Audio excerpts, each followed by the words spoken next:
আসসালামু আলাইকুম। ওয়ালাইকুম আসসালাম রহমতুল্লাহি বারাকাতুহু। আসসালামু আলাইকুম। ওয়ালাইকুম আসসালাম। কেমন আছেন? এই তো ভাই, আল্লাহ রাখছে ভালো। আপনি ভালো আছেন? ইনশাল্লাহ ভালো আছি। নাম কি আপনার? মাহিয়া আক্তার। মাহি আক্তার। পরিবার আছে কে কে? পরিবারে আছে ভাই। পরিবার আত্মীয় স্বজন ছাড়া তো আর মানুষ হয় না। আছে না থাকতো আর কি। কে আছে? বাবা মা। বাবা মা আছে? হুম। ভাই বোন? ভাই বোনও আছে। আপনি কত নাম্বার? আমি তৃতীয় নাম্বার। মানে ভাই 3 বোন? ভাই বোনই আমরা। 3 ভাই বোনের মধ্যে ছোট? আচ্ছা।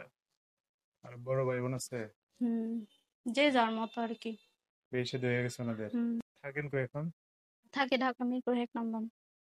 মানে আপনাদের বাড়ি কোথায়? আমাদের বাড়ি, দেশের বাড়ি ঢাকাতেই। আমার জন্মস্থান ঢাকাতেই। আমাদের আচ্ছা কোনো আচ্ছা। আপনার বাবা কিছু করে? আমার বাবা আমার বাবা বিয়ে শাদী করে আরেক জায়গায় চলে গেছে। মানে বেঁচে আছে জানেন, কাছে নাই? হ্যাঁ বেঁচে আছে, কাছে নাই, খোঁজ খবর নাই। আর যোগাযোগ নাই তাদের সাথে আর কি। মার তাহলে সাথেও নেই। তাহলে ছোটবেলায় তাদের বিচ্ছেদ হয়ে গেছে, তারপরে আর কি আমি ফুফুদের কাছে বড় হয়েছি। এখান থেকে গার্মেন্টস চাকরি করতাম। আচ্ছা। তো এখন কি করতে চান? এখন বাসা বাড়িতে কাজ করি। কি করব, সেলাই মেশিনের কাজ জানি। গার্মেন্টসে চাকরি করতাম। আহ, সেলাই মেশিনও ছিল। একটা ভাই সেলাই মেশিন কিনে দিছিল।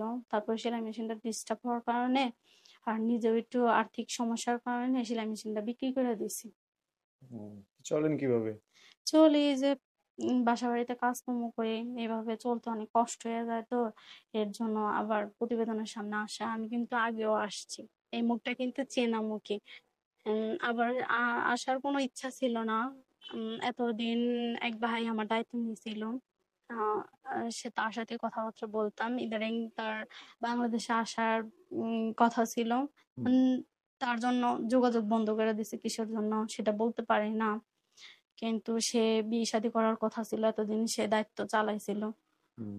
এখন ইদানিং ধরে একটু সেই নিজের ইচ্ছা থেকে ফোন টোন দেয় না দেখে আর কথাবার্তা হয় না, তার জন্য অপেক্ষা করছি।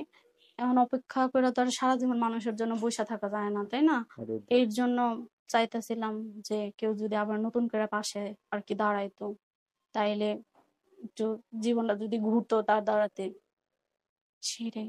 সে কারণে আসছেন না? হুম। সে কারণেই আসা মূলত। যোগাযোগ করবে কিভাবে? নাম্বার আছে। বলতে পারবেন? আমার তো মুখস্থ নাই নাম্বারটা। এই নাম্বারে ফোন দিলে আপনারা বিস্তারিত ওনার মুখ থেকে আরো কিছু জানতে পারবেন। আর ভাইয়ারা, দোহাই আপনাদের, সবারই তো মা বোন আছে, কেউ খারাপ কথা বলবেন না, খারাপ উদ্দেশ্য নিয়ে ফোন দিবেন না। ভালো উদ্দেশ্য নিয়ে যদি পাশে থাকার মন থাকে তাহলে পুরো ভিডিওটা দেখা তারপরে ফোন দিবেন, বুঝছেন? আচ্ছা, ঠিক আছে।